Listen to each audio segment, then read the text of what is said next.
JPSC की तैयारी अब सपना नहीं। सब्सक्राइब करें कौटिल्य पीसीएस के इस यूट्यूब चैनल को और जेपीएससी की पूरी तैयारी करें बिल्कुल फ्री। Hello, good evening. आप सभी का स्वागत है कौटिल्य पीसीएस के इस यूट्यूब चैनल पर। हम आज डिस्कस करने वाले हैं chapter number 3 class 7 political science. Political science का चैप्टर नंबर 1 और चैप्टर नंबर 2 आपको प्रोवाइड करा दिया गया था। अगर आपने उसे अभी तक नहीं देखा है तो उसे जरूर देख लीजिए, क्योंकि मैं बार बार बताता हूं, आप किसी भी एग्जाम की तैयारी कर रहे हैं तो उसमें आपका बेसिक क्लियर होना बहुत ज़रूरी है। और बेसिक क्लियर करने का सबसे अच्छा उपाय क्या है? एनसीईआरटी को पढ़ना। ठीक है, तो इस सेशन को हम लोग शुरू करते हैं। शुरू करने से पहले अगर आपने हमारे चैनल को सब्सक्राइब नहीं किया है तो उसे प्लीज़ सब्सक्राइब कर लें, बेल आइकन को प्रेस कर लें, ताकि जो भी हम नया अपडेट लेके आते हैं उसका नोटिफिकेशन आप तक समय पर पहुंचता रहे। ठीक है, तो एक बार फटाफट से शेयर करके वापस आ जाइए और हम लोग शुरू करते हैं अपने चैप्टर नंबर 3 को। क्लास 6 का एमसीक्यू प्रोवाइड करा दिया गया था आपको। क्लास 7 का 2 चैप्टर हो चुका है। हम आज बात करेंगे तीसरे चैप्टर से। ठीक है, तो तीसरा चैप्टर क्या है? राज्य का शासन कैसे काम करता है। कल हमने पढ़ा था, मतलब पिछले क्लास में हमने पढ़ा था स्वास्थ्य के बारे में, कि स्वास्थ्य में सरकार की क्या भूमिका है। पहला चैप्टर समानता पर आधारित था, इक्वलिटी पर, है ना। तो इन सभी को आप मिस करके नहीं जा सकते हैं, क्योंकि अगर आप इसे मिस करेंगे आपका बेसिक फैक्ट मिस हो जाएगा और फिर आपसे क्वेश्चन गलत होने की संभावना बढ़ जाएगी, है ना। तो राज्य शासन कैसे काम करता है, चैप्टर नंबर 3 हम लोग शुरू करते हैं। इसमें हम लोग क्या क्या पढ़ेंगे? सबसे पहले पढ़ेंगे कि राज्य स्तर पे शासन कैसे चलाया जाता है, सरकार की क्या भूमिका होती है राज्य स्तर पे, और विधानसभा के सदस्य इसमें कैसा रोल प्ले करते हैं। क्योंकि राज्य की जब बात हो रही है, विधानसभा की बात हो रही है, तो उसमें विधानसभा सदस्यों के बारे में भी हमें जानना होगा, है ना। तो हम लोग देखते हैं, शुरू करते हैं। जो बेसिक फैक्ट या जो इंपॉर्टेंट होगा हम उसी पे बात करेंगे, पूरा लाइन बाय लाइन हम लोग बात नहीं करेंगे। राज्य का जो विधानसभा है उसके जो सदस्य होते हैं उसे एमएलए कहा जाता है। MLA, member of legislative assembly. कई बार आपसे फुल फॉर्म पूछ लेगा, है ना। तो आप किसी भी एग्जाम की तैयारी कर रहे हैं, ध्यान रखेंगे एमएलए को क्या कहते हैं? Member of legislative assembly. और इनका चुनाव जो है वो प्रत्यक्ष रूप से जनता के द्वारा किया जाता है ना। हर राज्य में एक विधानसभा होता है और प्रत्येक क्षेत्र से जिस प्रतिनिधि को चुना जाता है वो एक विशेष निर्वाचन क्षेत्र से चुने जाते हैं। तो यहाँ एग्जाम्पल तो जैसे है हिमाचल प्रदेश का, हिमाचल प्रदेश में 68 निर्वाचन क्षेत्र हैं। लेकिन हम लोग पढ़ रहे हैं झारखंड में कितने निर्वाचन क्षेत्र हैं, कितने विधायकों को चुना जाता है? तो झारखंड में 81 ऐसे विधायकों को चुना जाता है ना। तो निर्वाचन क्षेत्रों की संख्या कितनी हो गई? 81। अब इसमें आपसे एक बात क्या बोला गया है कि हर निर्वाचन क्षेत्र से जनता एक प्रतिनिधि चुनती है, और एक प्रतिनिधि जो है एक निर्वाचन क्षेत्र से आ सकता है और वो विधानसभा का सदस्य हो सकता है। ठीक है, और अगर किसी राजनीतिक दल को ऐसे में बहुमत चाहिए तो उसे क्या करना होगा? आधे से अधिक निर्वाचन क्षेत्र में बहुमत पाना होगा। बहुमत का मतलब क्या होता है? 50% से अधिक। तो आधे से अधिक निर्वाचन क्षेत्रों में जिसे बहुमत मिल जाए, है ना। बहुमत का मतलब देखिए, ऐसे अगर बहुमत बोलेंगे तो आधे से अधिक होता है, लेकिन अगर वोटिंग के मामले में करें, वोटिंग के मामले में अगर बहुमत बोले तो जैसे मान लीजिए कि 3 राजनीतिक दल है, 3, एक को मिला मान लेते हैं 40% का वोट, दूसरे को मिलता है 30% का वोट, और तीसरे को भी मिलता है 30% का वोट। तो इसमें जिसे 40% का वोट मिला है वो जीत जाएगा, है ना। तो वोटिंग के मामले में जब पूछे तो उसमें परसेंटेज 50% नहीं होगा। लेकिन अगर आपसे पूछे कि अगर किसी राजनीतिक दल को एक राज्य में अपना सरकार बनाना है तो उसे कितने निर्वाचन क्षेत्रों को जीतना होगा, तो आधे से अधिक निर्वाचन क्षेत्रों को जीतना होगा, यानी कि 50+ सीटों को जो जीतेगा उसी का सरकार बनेगा, है ना। और नहीं तो फिर गठबंधन तोड़ जोड़ होता रहता है। चलिए आगे देखते हैं और कौन सा महत्वपूर्ण फैक्ट है। राज्य का प्रमुख कौन होता है? राज्यपाल। देखिए, राज्य से संबंधित हम लोग पढ़ रहे हैं, विधानसभा के सदस्य कैसे चुने जाते हैं, निर्वाचन क्षेत्र कितना होना चाहिए, ये सब हम बात कर रहे हैं। राज्य का प्रमुख राज्यपाल होता है, इसकी नियुक्ति केंद्र सरकार के द्वारा की जाती है। मैं बार बार कह रहा हूं कि पूरे चैप्टर को हम लोग डिस्कस नहीं करेंगे, जो इंपॉर्टेंट फैक्ट है उसी को डिस्कस करेंगे। ठीक है, आपको उतना ही पढ़ना चाहिए जो इंपॉर्टेंट है। बहुत सारा फालतू का ज्ञान लेके क्या करेंगे, या वो अगर करना भी है तो फिर हम लोग मेंस के समय पे करेंगे। जेपीएससी मेंस का बैच जब लाया जाएगा तो उसमें हम लोग बिल्कुल डिटेल से बात करेंगे। अगर आप अभी जेट एग्जाम की तैयारी कर रहे हैं या फिर जेपीएससी प्रीलिम्स को टारगेट कर रहे हैं तो जो फैक्ट यहाँ पर बता रहा हूं आप उसे पढ़िए। इस पर आधारित प्रश्न अभी आपको कराया जाएगा, उसे आप कर लेंगे, उससे बाहर आपसे नहीं पूछा जाएगा। तो राज्यपाल की नियुक्ति केंद्र सरकार के द्वारा की जाती है। किस आर्टिकल से संबंधित है ये हम लोग अपने आगे के क्लासेस में देखेंगे, ठीक है।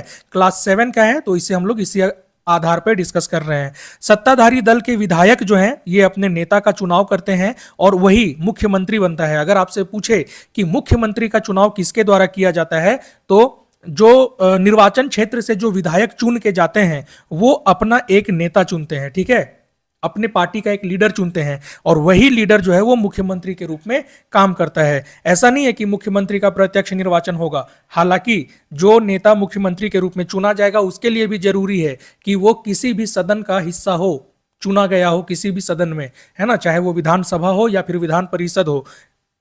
विधान परिषद तो झारखंड में है नहीं, तो जरूरी है कि वो एक सीट जीता हुआ होना चाहिए। और अभी आपको कमेंट बॉक्स में बताना है कि जो झारखंड के मुख्यमंत्री हैं उनका विधानसभा क्षेत्र कौन सा है, सीट का नाम आपको बताना है, ठीक है। चलिए, मुख्यमंत्री जो हैं ये अन्य मंत्रियों का चयन करते हैं और फिर इन्हीं के सिफारिश पर राज्यपाल जो है वो नियुक्त करता है अन्य मंत्रियों को, और राज्यपाल ही मुख्यमंत्री को भी नियुक्त करने का काम करता है, ठीक है। तो अगर आपसे पूछे कि राज्यपाल की नियुक्ति कौन करता है तो राज्यपाल की नियुक्ति करेगा केंद्र सरकार, और अगर आपसे पूछे कि मुख्यमंत्री की नियुक्ति कौन करेंगे तो मुख्यमंत्री का नियुक्ति करेंगे राज्य के राज्यपाल। वर्तमान में झारखंड के राज्यपाल कौन है? संतोष गंगवार, नाम याद रखेंगे, ठीक है।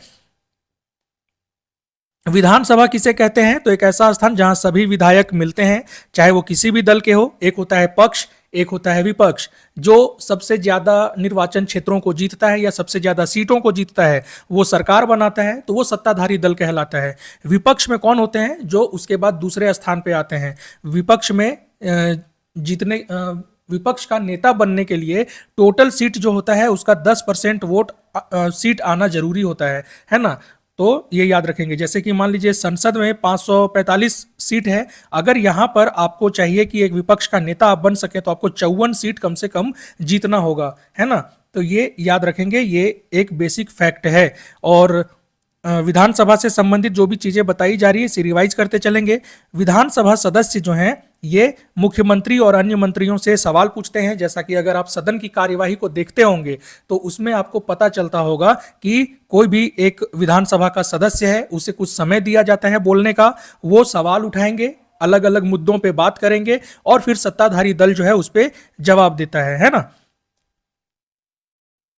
और देखते हैं इसमें क्या हमें जानना चाहिए। सरकार शब्द में क्या निहित है? सरकार के दो अंग होते हैं, एक होता है कार्यकारी अंग और दूसरा होता है विधायी अंग। कार्यकारी अंग को कार्यपालिका बोला जाता है और विधायी अंग को विधायिका बोला जाता है। विधायिका में कौन कौन होते हैं? जो विधायक निर्वाचन क्षेत्रों से चुन के आते हैं वो विधायिका में आते हैं, यानी कि जनप्रतिनिधि जो है वो विधायिका में शामिल होते हैं। और कार्यपालिका में कौन शामिल होते हैं? तो जो सरकारी नौकरी कर रहे हैं ना, सरकार का नौकरी कर रहे हैं, वो आ जाते हैं कार्यपालिका में। कार्यपालिका अस्थाई होता है और विधायिका जो है ये अस्थाई होता है, क्योंकि जो इस बार जीते हैं जरूरी तो है नहीं कि अगले बार भी चुनाव में जीत जाएंगे। तो विधायिका में जो सदस्य होते हैं वो अस्थाई होते हैं, 5 साल के बाद फिर पुनः इनका चुनाव होता है। कार्यपालिका जो है ये आपका अस्थाई अंग है सरकार का, याद रखेंगे। और देखते हैं इसमें और कुछ महत्वपूर्ण है या हम सीधे क्वेश्चन पे चलें। तो इसमें और देख लेते हैं कुछ है क्या। तो देखिए ये हो गया है समाप्त, चैप्टर बहुत लंबा तो है नहीं। अब आपको मैं बताऊंगा कि झारखंड के कितने विधायक हैं, उनमें से किसे किसे याद रखना है वो लिस्ट आपके लिए लाया गया है। यहाँ कुछ शब्द दिए गए हैं, निर्वाचन क्षेत्र, बहुमत, विरोधी पक्ष और प्रेस वार्ता से संबंधित। तो निर्वाचन क्षेत्र आपसे पूछा जा सकता है क्या होता है, तो एक ऐसा निश्चित क्षेत्र जहां रहने वाले मतदाता अपना प्रतिनिधि चुनते हैं। एक निश्चित क्षेत्र होता है, वो कोई भी क्षेत्र हो सकता है, बहुत बड़ा क्षेत्र भी हो सकता है, छोटा क्षेत्र भी हो सकता है, और इसका निर्धारण जो है वो परिसीमन के द्वारा किया जाता है, निर्वाचन आयोग के द्वारा, याद रखेंगे, है ना। बहुमत क्या बोलते हैं? तो जब किसी समूह के आधे से अधिक संख्या में लोग किसी निर्णय या विचार से सहमत हो तो उसे बहुमत कहते हैं। मान लीजिए कि आपके ग्रुप में 10 दोस्तों का एक ग्रुप है और आप में से सबका प्लान बना कि मोराबादी चलना चाहिए घूमने के लिए, मोराबादी जो ग्राउंड है, चलो उधर चाय पी के आते हैं। अब मान लीजिए इसमें से 7 लोग सहमत हो गए कि हाँ चलना चाहिए, 3 लोग सहमत नहीं हो रहे हैं, तो आपके ग्रुप में बहुमत है या अल्पमत है? बहुमत होगा, क्योंकि 7 लोग रेडी हैं जाने के लिए, है ना। तो यही होता है बहुमत का मतलब, यानी कि 5 से ज्यादा लोग अगर सहमत हैं तो वो हो गया बहुमत, क्योंकि 6 इधर हो जाएंगे, फिर इधर 4 हो जाएगा, नहीं वाले में 4 हो जाएगा, तो ये हो जाता है बहुमत का मतलब, याद रखेंगे। प्रेस वार्ता, मीडिया से बात करते हैं, वो होता है विरोधी पक्ष क्या होता है आपको बता दिया गया है। अब आइए हम लोग देख लेते हैं एक बार झारखंड में विधायकों की सूची क्या है और उनमें से किसे किसे आपको याद रखना है वो भी मैं आपको बताता हूं, ठीक है। तो ये देखिए हमारे पास विधायकों का नाम भी है, वो किस दल से संबंधित हैं और उनका निर्वाचन क्षेत्र क्या है। अब टोटल 81 विधायक हैं, तो सभी का नाम आपको याद नहीं रखना है, याद किसे रखना है? जो इंपॉर्टेंट है। और इंपॉर्टेंट वाला कैसे पता चलेगा? तो अभी मैं बता देता हूं, उसे नोट करते चलेंगे। हालांकि अगर आपको ये पीडीएफ चाहिए तो आप हमारे डिस्क्रिप्शन बॉक्स में जाएं, वहां टेलीग्राम चैनल का लिंक दिया हुआ है। अगर आप टेलीग्राम चैनल को ज्वाइन कर लेते हैं तो ये सारा पीडीएफ आपको वहां पर मिल जाया करेगा, ठीक है। साथ ही साथ ऐसे एनसीईआरटी का सीरीज हिस्ट्री सब्जेक्ट के लिए भी चलाया जा रहा है। अगर आपके कोई दोस्त हैं जो जेट एग्जाम की तैयारी कर रहे हैं हिस्ट्री से, या फिर आप जेपीएससी की तैयारी कर रहे हैं, तो हमारे चैनल को सब्सक्राइब जरूर कर लेंगे और बेल आइकन को प्रेस कर लेंगे, ठीक है, ताकि जो भी यहां पर लाया जा रहा है सेशन, उससे संबंधित एमसीक्यू का सेशन, डेली बेसिस पर हम आपके लिए करेंट अफेयर्स का भी सेशन लेके आ रहे हैं। तो उन सभी से जुड़ने के लिए आपको क्या करना होगा? चैनल को सब्सक्राइब करके बेल आइकन को प्रेस कर लेना होगा। देखिए यहां एक याद रख लीजिए, हेमंत सोरेन जो हमारे मुख्यमंत्री हैं, पार्टी का नाम क्या है? झामुमो, झारखंड मुक्ति मोर्चा। इनका सीट कौन सा है? बरहेट सीट है इनका, ठीक है। अब बताएंगे बरहेट किस जिले में पड़ता है। मैंने आपको पूछा था और यहां आपको पहले बता भी दिया हूं कि वो बरहेट सीट से हैं। तो बरहेट सीट झारखंड के किस जिले में है, ये आप हमें जरूर बताएंगे, ठीक है। चलिए और देखते हैं और किनका नाम आता है। रविंद्र महतो। रविंद्र महतो कौन है? तो अभी वर्तमान में झारखंड विधानसभा के अध्यक्ष हैं रविंद्र महतो, और ये भी झारखंड मुक्ति मोर्चा से संबंधित हैं। इनका विधानसभा क्षेत्र कौन सा है? नाले, है ना। रविंद्र महतो झारखंड मुक्ति मोर्चा नाले विधानसभा क्षेत्र से संबंधित हैं और वर्तमान में झारखंड विधानसभा के अध्यक्ष भी हैं। नेक्स्ट नाम आता है इरफान अंसारी का, जो कि झारखंड के स्वास्थ्य मंत्री हैं और इनका सीट है जामताड़ा, ठीक है। इरफान अंसारी भारतीय राष्ट्रीय कांग्रेस से हैं, इनका विधानसभा क्षेत्र है जामताड़ा। फिर नाम आता है हफीजुल हसन का। हफीजुल हसन ये भी झामुमो से संबंधित है और इनका सीट कौन सा है? मधुपुर। मधुपुर सीट से ये चुनाव जीते हैं हफीजुल हसन, ठीक है। और आगे बढ़ते हैं, और आगे किनका नाम इंपॉर्टेंट है मैं बता देता हूं। एक है दीपिका पांडे सिंह। दीपिका पांडे सिंह जो है ये महगामा सीट से संबंधित हैं और कांग्रेस पार्टी से इनका संबंध है। दीपिका पांडे सिंह का नाम याद रखेंगे, ठीक है। और इनमें किसी का नाम याद रखना है तो हमारे सरकार में जो शामिल हैं, जो मंत्री में शामिल हैं, उनका नाम तो एक बार आप देख ही लेंगे। साथ ही साथ मैं आपको बता दूं, अभी ये है हमारी कल्पना सोरेन, जो कि हेमंत सोरेन की वाइफ है ना। तो इनका सीट कौन सा है? गांडे सीट से ये चुनाव जीती हैं, झामुमो पार्टी है ना। ये सभी नाम याद रखेंगे। जयराम महतो अभी बहुत फेमस हैं, युवाओं में इनका बहुत ज्यादा क्रेज है जयराम महतो का। अब आप में से कौन कौन जयराम महतो के समर्थक हैं, एक बार कमेंट बॉक्स में हाजिरी लगाते हुए जाएंगे, ठीक है। जयराम महतो की पार्टी का नाम भी पूछा जा सकता है आपसे, तो झारखंड लोकतांत्रिक क्रांतिकारी मोर्चा ये इनकी पार्टी का नाम है। और जयराम महतो का सीट कौन सा है विधानसभा सीट? तो वो है डुमरी, ये याद रखेंगे, ठीक है। सुदीप कुमार जो है ये भी इनका भी नाम याद रख लीजिएगा, गिरिडीह से ये चुनाव जीत के सरकार में शामिल हैं। इसी तरीके से और भी हैं, एक बार आप देखते चलेंगे। रामदास सोरेन जी, जिनका पूर्व में ये शिक्षा मंत्री थे, इनका निधन हो गया है झामुमो से और ये घाटशिला सीट से संबंधित थे। तो रामदास सोरेन जी का निधन हो गया है, हो सकता है आपसे ये भी पूछ लिया जाए कि उनका सीट कौन सा है। तो टोटल 81 हैं, हर किसी का नाम तो आपको याद रखना नहीं है, जो इंपॉर्टेंट है मैंने बता दिया। और अगर आपको ये पीडीएफ चाहिए तो आपको क्या करना है, डिस्क्रिप्शन बॉक्स में जाके हमारे टेलीग्राम चैनल को ज्वाइन कर लेना है। अब आइए हम लोग देखते हैं इस चैप्टर से संबंधित कुछ महत्वपूर्ण एमसीक्यू को। तो इसी चैप्टर से संबंधित अब 5 एमसीक्यू देखने का समय है। आइए शुरू करते हैं इसे, है ना। 5 एमसीक्यू देखते हैं और अगर आपको सेशन पसंद आ रहा हो तो हमारे सेशन को लाइक जरूर करेंगे, इसे शेयर भी कर देंगे अपने दोस्तों के साथ। और ये एमसीक्यू का सेशन जो है इसे जरूर आप अटेम्प्ट किया कीजिए, है ना। 5 क्वेश्चन बिल्कुल इसी चैप्टर से संबंधित बनाया जाता है। अगर आप हर चैप्टर से संबंधित एमसीक्यू को बनाते चलेंगे हमारे साथ तो एग्जाम में आपका क्वेश्चन छूटने की संभावना जो है वो बहुत कम हो जाएगी। ठीक है, ये कंप्लीट करना बहुत जरूरी है। आप किसी भी एग्जाम की तैयारी कर रहे हैं, एनसीईआरटी जो है ये रामबाण है, मैं अपने हर सेशन में आपको बताता हूं, ये करना बहुत जरूरी है। तो फटाफट से एक बार शेयर कर दीजिए अपने दोस्तों के साथ। और अगर अपने हमारे चैनल को सब्सक्राइब नहीं किया है तो इसे सब्सक्राइब कर दें, क्योंकि यहां हम क्लास 6 से लेकर 12 तक के पूरे एनसीईआरटी को डिस्कस करने वाले हैं। ठीक है, उसके बाद हम आपके लिए पीवाईक्यू सहित हर प्रकार के प्रश्नों का एक सीरीज लेके आएंगे ताकि परीक्षा में किसी भी प्रकार का परेशानी ना हो। तो आज चैप्टर नंबर 3 हमने पढ़ा और अब हम इससे संबंधित देखेंगे 5 महत्वपूर्ण सवालों को शुरू करने से पहले एक इंफॉर्मेशन है आपके लिए। अगर आप जेट एग्जाम की तैयारी कर रहे हैं और आपका हिस्ट्री या पॉलिटिकल साइंस सब्जेक्ट है तो आप हमारे टेस्ट सीरीज से भी जुड़ सकते हैं, जो कि टेस्ट सीरीज आपके लिए चलाया जा रहा है। इस टेस्ट सीरीज में हम आपके पूरे सिलेबस को कवर करेंगे, साथ ही साथ करंट अफेयर्स पर आधारित एमसीक्यू भी आपको प्रोवाइड कराया जाएगा।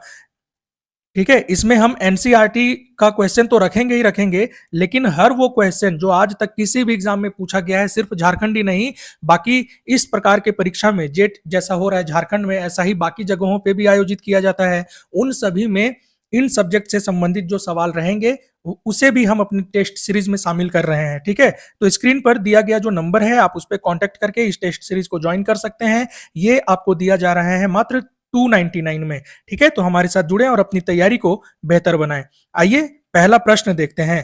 पहला प्रश्न है हमारे सामने, विधानसभा सदस्य के रूप में चुने जाने वाले प्रतिनिधियों को क्या कहा जाता है। बहुत बेसिक सवाल है और क्लास 7 का हम लोग पढ़ रहे हैं तो उसमें बेसिक सवाल ही मिलेगा ना, तो उसे बिल्कुल कंप्लीट करना है। ऐसा नहीं कि ये क्या क्वेश्चन है, क्यों पढ़ें, और यहीं से एक आध क्वेश्चन ऐसा भी निकलेगा जो कि आपको भी लगेगा कि ठीक है ये याद रखना चाहिए, है ना। तो इन एग्जांपल्स में इन ऑप्शंस में से आपका सही आंसर क्या हो जाएगा, एमएलए, है ना। MLA, member of legislative assembly, full form को भी याद रखेंगे। चलिए आगे बढ़ते हैं और देखते हैं प्रश्न नंबर 2।